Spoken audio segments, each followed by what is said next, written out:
All right, so let's look at this first shot. We're just getting it here versus cover one, a little cover one pressure. Okay, so the first thing that the quarterback does, and the way that we teach this with our guys, is he's going to look at the quick game concept first. So he's going to look to his left side here.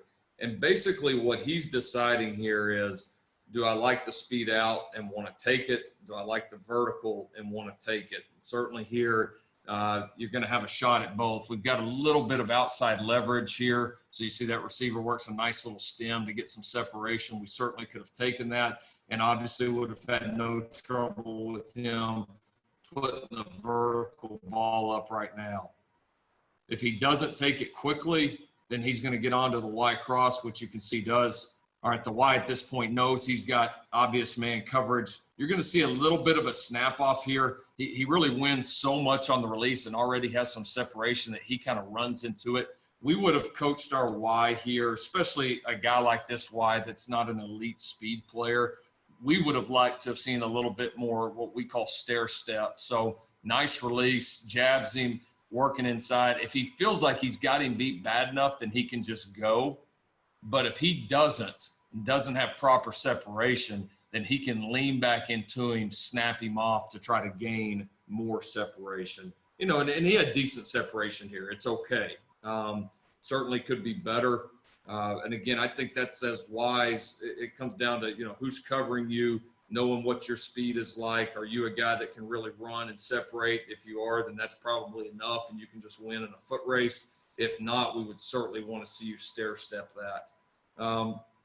Then you can see the curl happening up top. That route for us, it's very important when we coach our receivers that they understand where they're at in the progression. And not that all these examples are going to be perfect. They won't be.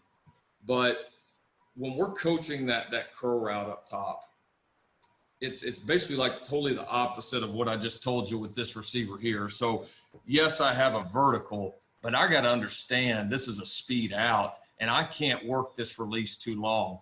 Totally the opposite scenario up top, all right? I've got that curl.